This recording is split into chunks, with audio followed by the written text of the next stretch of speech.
Hey there, YouTube. This is the Green Heart, and I am super excited for this box down here.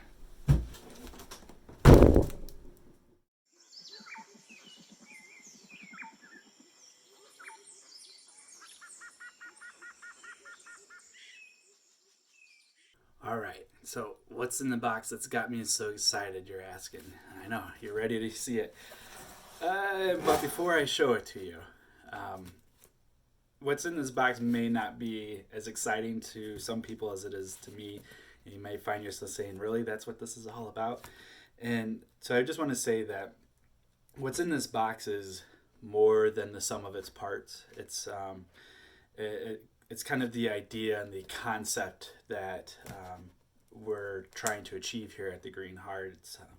We're all about self efficiency and renewable resources and green initiatives and just being more back to the land. And I think while what's in here might not be that exciting for a lot of people, I think it represents the hard work that we are willing to put in to reach that goal of a better quality of life through a simpler way of living. And so, without further ado, let's check out what's in the box. So, one of the other reasons I'm really excited about this is that it took 12 weeks to get here from the time I ordered it. It's on back order. It's a handmade item. I believe right now it's at 14 weeks back order.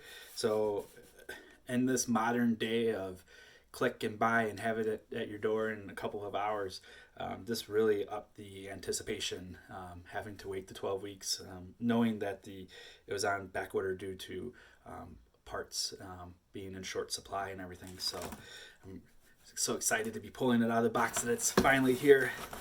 And let's see, we'll grab this. Oh, let's see if I can. Oh, God.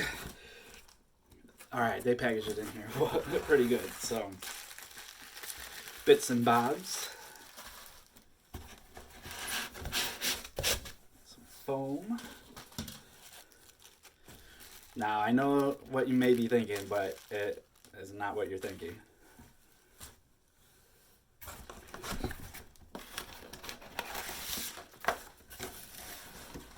Directions. Nobody needs those, right? All right. I got enough stuff. Oh, here we go. All right.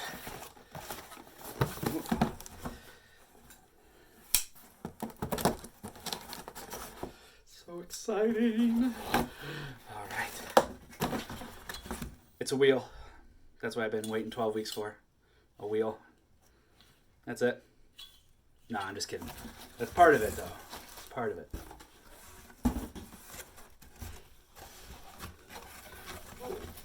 Whoa.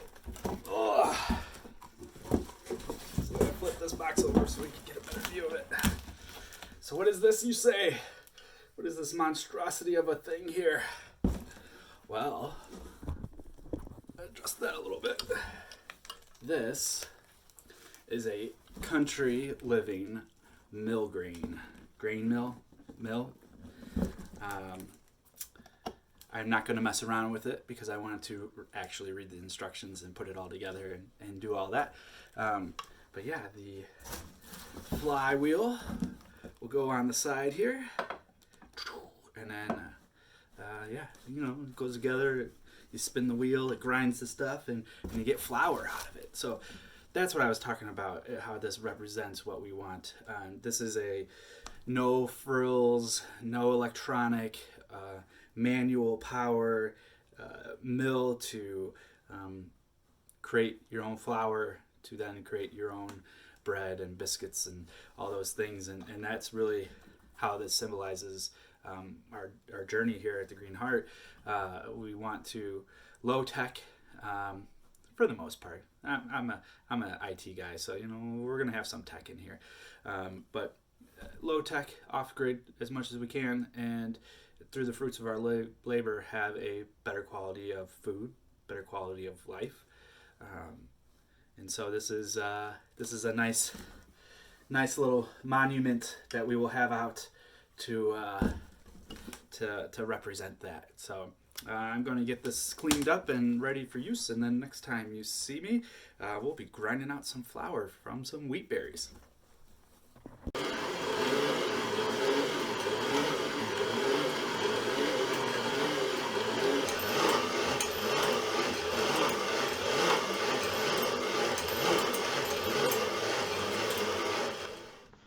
So we've had the grinder for about a month now, and I've been able to make a couple observations. The first is the obvious one, that grinding wheat berries is extremely difficult doing it by hand. I have a newfound appreciation for what our ancestors had to go through just to make a loaf of bread, and how simple it is for us to just go to the convenience store and spend a couple of dollars or whatever to get some manufactured bread. I have a new appreciation for that.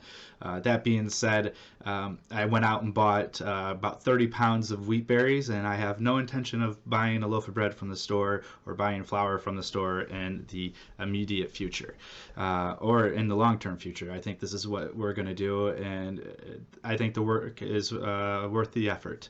The outcome is definitely worth it. The second observation that I had is that a single cup of wheat berries actually makes more than a cup of flour. I was expecting it to be a 1-to-1 ratio, but it wasn't. And when you think about it, it kind of makes sense, because you're taking a berry and grinding that down and making it even to a smaller, finer powder of flour, which is kind of expanding it a little bit. And it seems a little counterintuitive at first, but after you think about it for a little bit, it makes sense. So what we discovered is that a single cup of wheat berries, with how fine we are grinding it, can make about a cup and a half to a little more than that with a flour. So that was nice. So now we can kind of get a better observation on that. The third one kind of reflects back onto the first one. It's hard work. It's manual labor. It's physical. It takes a long time to do it. There's other methods that you can use to help make that a little bit easier. I've seen people hook up the stationary bikes to it and use their pedal to do the grinding. There's also a motor that you can buy to hook up to it. But the easiest and cheapest solution that I found was that they offer a thing called a power bar. I'll hopefully put it up somewhere over here, and it's basically just a piece of metal that extends out a little bit beyond the flywheel, and you attach that to attach your handle to that piece of metal, and they say it gives you about 40% extra power.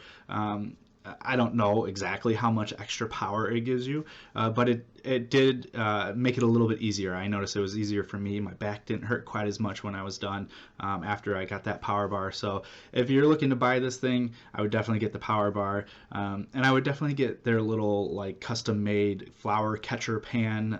We were using Tupperware and stuff, and it worked, but it kind of we lost some of the flour, and not too much, but over couple of years of using this, so you're gonna probably lose a significant amount. So I think this was a great investment. I really look forward to using it more. Yeah, it's a lot of work, but hey, good food, good quality food that you know where it's coming from, you know what's going into it, I think is worth the effort. So that being said, we've made bread. We've made all kinds of bread.